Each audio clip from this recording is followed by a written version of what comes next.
Саламатсыздарбы?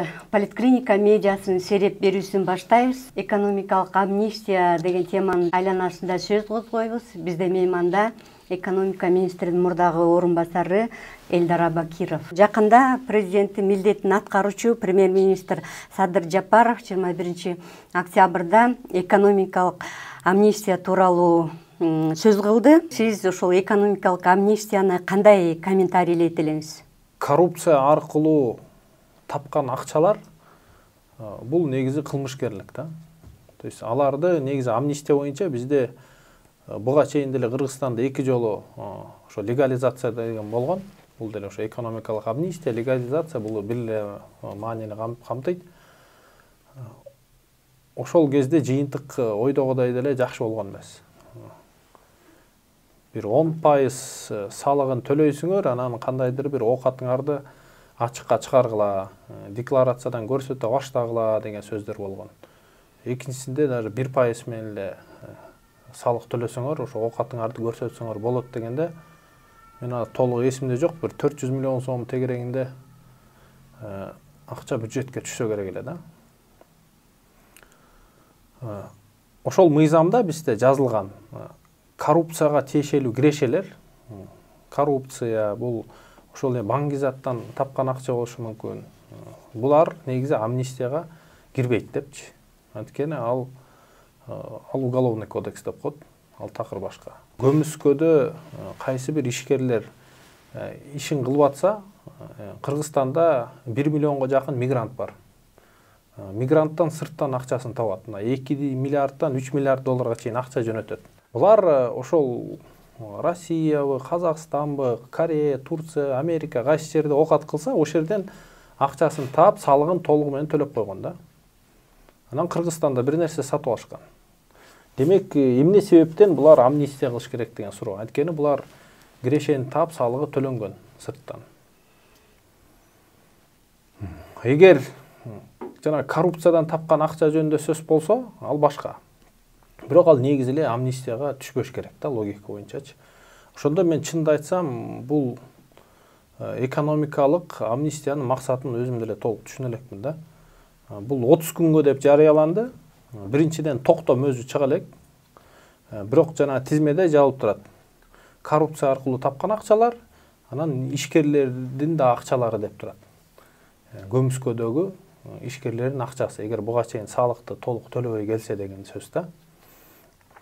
Бирок дүйнөлүк тажрыйбаны карап көрсөк, 2001-2002 жылдары Италияда болгон амнистия, жыйынтыгы өтө жакшы болгон. 61 миллиард доллар амнистия аркылуу көрсөтүлүп, 12 миллиард доллар бюджетке түшкөн. Бирок бир нерсени айтыш керек, бул жерде бул амнистиянын мөөнөттөрү такыр башка болчу. 10 ай, 1 жыл. Анткени ишкерлер көмүскөдөн оокатын чыгарыш үчүн ишкерди толук түшүнүш керек да. Эмне себептен бул көмүскөдөн чыгып атат? Анткени Кыргызстанда тилекке каршы ушундай шарттар түзүлүп калган. Ачык иштеп аткан ишкерлерге басым көбүрөөк көмүскөдө иштегенге карагандачы. Ошон үчүн ачыкка чыккан ишкерлер толугу менен түшүнүш керек. Мен ошол салыгымды толук ачык айкын төлөйм, мага эч ким тийишпейт деген шарт талаптар түзүлсө, биринчиден, экинчиден кайсы бир ишкерлер төлөгүсү келбеши мүмкүн салыкты. Андан ары ошо салыкты төлөй албай, жашай албайсың дегендей мамлекет тараптан бир белги болуш керек. Ал белги кандай? 100% жана автоматизация, цифровизация. Биз Грузияга барып келгенбиз 11-12 жылдары. Ал жерде сайт аркылуу ар бир адамдын оокатын көрүп койсо болот. Канча жери бар, кайсы үйү бар, кайсы адресте деп, мындай баарынын оокаты 100% белгилүү. Кимдики эмне бар. Бизде деле Кыргызстанда негизи белгилүү. Ошол эле ГРСте көп жерде бүт маалымат бар. Бирок негедир мамлекет ошол маалыматты колдонбойт да. Например, бизде айтылат, 1-сентябрга чейин жердин салыгын төлөп койгула, үйдүн салыгын төлөп койгула, машиненин салыгын төлөп койгула депчи. Бирок ошо үйлөрүнө кагаз келип, же соткаларына бир СМС келгени мен көрө элекмин да. Мына сенин үйүң момдай, мынча квадрат метр, сен салыгың мынча сом, мынчасына чейин төлөбөсөң, мынча сом штраф деп, анан үйүнө кайра штраф келсе, же соткасына уже элдер өзлөрү эле төлөп баштамак. Элдер автоматтуу түрдө өзлөрү көмүскөдөн чыга баштамак. Ушундай эле мамиле ишкерлерге деле болсо. Мына бизде чек арадан бир канча товарлар өтөт, жүктөр. Кыргызстанга кирет, импорт болот. Кошумча нарк салыгы төлөнүш керек, бажы төлөмдөр төлөнүш керек. Анан автоматтуу түрдө ошол начисление деп коет, ошонун баары начисление болуп, ошол келген ишкерлердин, фирмалардын атына толугу менен счеттор келе баштаса, анан ал салыктан эч качан кача албагандай бир шарт талаптар түзүлсө, ошондо автоматикалык түрдө элдин баары көмүскөдөн чыга баштайт бир жагынан, экинчиден бул амнистияда максатына жетет. Мөөнөтү башка өлкөлөрдө узагыраак болгон депчи, демек бизде ошо мөөнөтүн да карап чыгыш керек да. 30 күн бул ишкерлерге болбойт. Ишкерлерге кеминде бир жарым жыл, 1 жыл болуш керек. Анткени бул мен өйдө да айтып кеткен нерсенин баары бул тез кыланып турган нерсе эмес. Бул бир топ убакытты талап кылат. Анан көп эле ишкер өзү эле көмүскөдөн ачыкка өтөт. Амнистия деген бул просто ошол ачыкка чыгуунун шарты. Сен ушундай 5% же 10% салыкты төлөп кой. Буга чейин төлөнбөгөн салыгыңдын баарына көз жумабыз, штраф пеня болбойт десе, бул анда ишкерлерге багытталган амнистия болмок. Бирок мен түшүнгөнүм, бул 30 күндүк амнистия бул именно жана коррупция аркылуу туура эмес жолдор менен байыгандарга багытталган. Бирок өмүр бою мамлекеттик кызматта иштеп, чоң жетекчилик орундарды ээлеп, мыйзамсыз жолдорго менен байыгандарга багытталгандай мен ошондой түшүнүп атам. Бирок аларга деле негизи амнистия колдонгон туура эмес да. Ушул экономикалык амнистия жарыялоонун мыйзамдык негизи барбы? Эми бул кандайдыр бир саясий бир акт болуп калды десек болот да. Азыркы күндө мыйзамдык негиз жок, мен билгенимен. Токтоо мыйзам эчтеке чыга элек. Негизи жогорку кеңеш аркылуу мыйзам бекитилиш керек. Ишкерлерге ушул мындай мүмкүнчүлүк бир эле жолу берилет деп атпайбы? Бул 30 жылдан бери келатканда Кыргызстандын маселеси. Кээ бирлер салыкты ачык айкын төлөйүн дейт. Бирок төлөйүн десе жанында турган ишкер төлөбөйт. Демек, эмне үчүн ал төлөбөйт, мен төлөйм деп маселе болуп көмүскөгө кирип кетип атат. Например, мисал айтсак, 2015ке чейин Россиядан Кыргызстанга 400-500 вагон тактай келчү. Темир жол менен келчү. Темир жол менен келген үчүн бул жерде бүт маалымат ачык айкын болчу, так болчу, салык баары толук төлөнчү. Биз 15ке Евразеске киргенден баштап бул тактайдын баары жок болуп кетти. Темир жол аркылуу келбей калды. Бирок биз укканыбыздан бул же тетиги Казакстандын Луговой деген станциясына келип ошол жерден түшүрүп вагондордон анан чоң жүк ташуучу фуралар менен Кыргызстанга киргизип алып атышат. Эмне себептен? Анткени бул жерде жанагындай көмүскө аргандай схемалар бар, коррупциялык. Чек арадан бирөөнүн колуна акча берип, бюджетке акча төлөбөй киргизип алып салып атышат. Бир канча ишкер таза иштечи темир жол аркылуу. Бирок кийин башка ишкерлер салыгын төлөбөй кире баштаганда баары көмүскөгө кирип кеткенге мажбур болуп калды да. Анткени антпесе алар же банкрот болмок, же көмүскө схемага кириш керек болуп калды. Мындай айтканда, конкуренттүүлүк туура эмес болуп калды. Сиздин оюңузча экономикалык амнистия керекпи? Кандай болуш керек ал? Чиновниктер, коррупция, мыйзамсыз жол менен байыгандарга бул амнистия эмес, бул конфискацияга жакыныраак бир нерсе болуш керек. Мен силерди билбейм, түрмөгө камабайм, бирок оокатыңарды толук бюджетке, элге кайтарып бересиңер. Бул Грузияда болгон нерсе. Мына момча оокат урдапсыңар, ошону кайра кайтарып койгула мамлекеттин эсебине, элдин эсебине. Ошондо бул коррупциялык иштер, бул мыйзамсыз байыгандарга карата бир кадам. Муну амнистия деп деле аташ кыйын, бул конфискацияга жакыныраак нерсе. Экинчи нерсе, амнистия деген, мен жана Италия, Ирландиянын тажрыйбасын айтып кеттим. Анда бул бир жылдык бир акт болуш керек, бирок анын артында мамлекет тараптан бир топ нерсе ишке ашырылыш керек. Жана автоматизация, мындай баары салык төлөгөнгө бирдей ачык айкын бир шарттар түзүлүш керек. Экинчиден,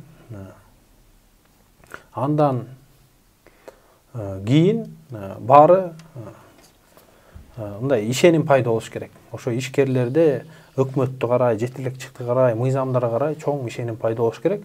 Мындан ары баарыбыз иштейбиз, баарына бирдей мамиле болот дегендейчи. Экономикалык ошо мунапыста купуялуулук сакталат деп атпайбы? Ошо негизи сакталышы керекпи же ачыкка чыгышы керекпи? Купуя бар жерде, караңгы бар жерде коррупция көп болот. Ачыктык жерде коррупция жок болот, таза болот. Ошон үчүн алдыда мен мисал катары көрсөтүп кетпедимби? Мен Грузияда ар бир адамдын оокатын ачык эле текшерип койсо болот экен да.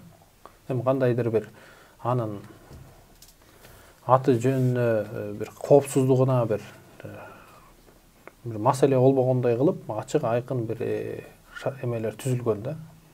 А бизде ал жагынан кандай болот мен билбейм. Ишкерлерге эгер ошол өзүнүн мүлктөрүн башкага жазып койгон болсо же ошол кандай негизде эмне үчүн ошондой жасалган, ошолордун баарын изилдеп чыгыш керекпи? Бул ишкерлерге кылынган саясат же сырттан оокат таап келген мигранттарга кылынган саясат, анан мыйзамсыз жол менен байыган адамдарга саясат такыр эки башка болуш керек. Муну аралаштырбашыбыз керек. Аралаштырган бул чоң маселеге айланып кетиши мүмкүн. Бул дагы көбүрөөк ишкерлер көмүскөгө кирип кетиши мүмкүн. Инвестиция азайып кетиши мүмкүн. Бюджетке сокку болушу мүмкүн. Ошон үчүн мен бул ушул эки нерсени аралаштырган туура көрбөйм да. Кичи бизнестегилер дагы ишеним жок болуп атат деп айтылып атат го. Кандай учурда ошол ишеним артыш керек? Эми ишеним деген нерсе бул мыйзамга ишеним болуш керек. Ошол мыйзамды толук сактаган адамга ишениш болуш керек. То есть мына ортодо мыйзам жазылган, ошол мыйзамга баары бирдей баш ийет. Укук органдары дагы, ишкерлер дагы, бийлик дагы, эл дагы баары бирдей баш ийип, бул бир күндө жаралбайт бул ишеним. Буга да убакыт керек, убакыт талап кылат. Ошондо ишкерлер толук ишеним пайда болсо, анда автоматикалык түрдө көмүскөдөн баары эле чыгат көбүчө. Буга чейин ошол 2006-2009 жылдары экен, эки жолу ошол мунапыс жарыяланган экономикалык деп. Ошолордун кемчиликтери, негизги кемчиликтери дагы кайсылар болду эле? Эмне үчүн алар ошо жакшы ишке ашпай калган? Баары ачык айкын иштегенге шарт талап түзүлгөн да эмес. Анан кийин салыктан качып кетүүгө дагы мындай мүмкүнчүлүк болбойт деген да бир гарантия болгон эмес да. Эгер мунусунда деле ал нерсе жок, мында деле мындай кыска мөөнөттө жыйынтык болбойт деген ойдомун. Сиз мурда экономика министринин орун басары болуп иштедиңиз эле. Ошондо кандай сабактарды алдыңыз эле? Инвестициялык климат жагынан айтканда, укук коргоо органдарынан, салыкчылардан, бажычылардан, ишкерлерге, инвесторлорго туура эмес кылынган мамиле өтө көп экен. Ошонун аркасы менен кээ бир ишканалар жабылып кетип, жумуш орундары жок болуп каткан кездерди көрүп, көбүнчө ошого бир топ кабатыр болдук. Тилекке каршы ал жерде ошондой адамдар көп иштейт экен, бул жерде биз иллюстрацияга муктаж экенбиз ал жагынан. То есть укук коргоо органдарынан, бир топ органдардан 70-80% жаңылануу керек экен. Азыркы учурда мына экономикада дагы ошо кыйынчылык болуп атат, пандемия, ушулардын баардыгы кандайдыр бир жаңы нерселерди талап кылып атат болуш керек. Анан экономикалык мунапыс дагы ошондон улам чыктуу болуш керек. Ошол кемчиликтерине карабай же ошол алгылыктуу болобу же башка жолду дагы сунуштайт белеңиз. Эмне кылыш керек? Эми кризис учурунда инвестициялык климатты жакшыртыш керек да, жакшыртып кризиске карабай инвестиция тартканга аракет кылыш керек. Бизде болсо бир тескеринче кандайдыр бир коркутуу болуп атат ишкерлерге. Мына 30 күндө оокатыңды көрсөтпөсөң, амнистия кылбасаң, бул бир эле жолу болот, кийин кайра болбойт деп бул менин оюмча негативдүү таасир алып келип атат инвестициялык климатка. Жаңы азыркы өкмөткө барып иштейт белеңизчи, кандай сунуштарды келтирет элеңиз дагы? 10 адам иштеп, анын арасында бир экөө таза аракеттерди кылса, калган 7-8 эски эле көнүмүштүү адаттар менен же кайдыгерлик кылып иштегиси келбей, же коррупция кылып туура эмес иштерди кылып атса, албетте бул эки адам жыйынтык чыгара албайт. Бул жерде 80-90% жаңылануу болуш керек. Экономика делеби бардык тармактарда. Бүт тармактарда. Жаңылануу болгондо ошондо бизде жаңы кадрлар жакшы бар да, тарта турган. кадрлар көп, бирок жанталашкандар өтө көп болот экен негедир. Бирөө баласын, бирөө жээнин, бирөө өзү аракет кыла берет экен, керек болсо жанагындай пара бергенге да даяр экен ал орунга жетиш үчүн. Анткени алар эски ыкма менен ошол жерге келип жеп, ошол короткон акчасын 10 эселеп кайра чөнтөккө салып коррупция кылам деген адамдар ошентет экен да, кызматка жанталашат. Өнүккөн өлкөлөрдүн тажрыйбасын карасак, Сингапур, Түштүк Корея, Япония же ушул эле Грузияны карасак, ал жерде жетекчилер ошол эле Саакашвили, Ли Куан Ю булар сырттан күчтүү адамдар тартканга аракет кылган. Ошол эле Гарвардты бүткөн, дүйнөнүн эң алдыңкы жогорку окуу жайларын бүтүп, чоң-чоң компанияларды жетектеп, эң кыйын балдар, кыздарын тартканга аракет кылган. Албетте алар да оңой менен келген эмес. Алар бир топ айлык сураган, коопсуздук жагынан, укук коргоо жагынан бир топ шарт талаптарын коюп, акыры келип иштеп беришкен, бирок ошонун аркасы менен ал өлкөлөр өнүгүп бутка туруп кеткен. Азыр биз андай нерсени көрүп элебиз. Андай нерсе жок бизде. Жана айтылгандардын баарын жыйынтыктап айтканда, ушул экономикалык мунапыс бизге алгылыктуубу? Бул кыска мөөнөттүк мунапыс, бул коррупция жол менен, мыйзамсыз жол менен байыгандарга багытталгандай түшүнөм мен. Бирок кагаз кандай чыгат мен билбейм. Ишкерлерге мындай 30 күздүк мунапыс колдонгону мен туура эмес көрөм. Өзгөчө азыркы кризис учурда бул ого өтерден экономикабызды алсыздатып жибериши мүмкүн. Сиз айткан сунуштарды ишке ашырганда бул алгылыктуу болобу? Мен ошондой ойдомун. Рахмат.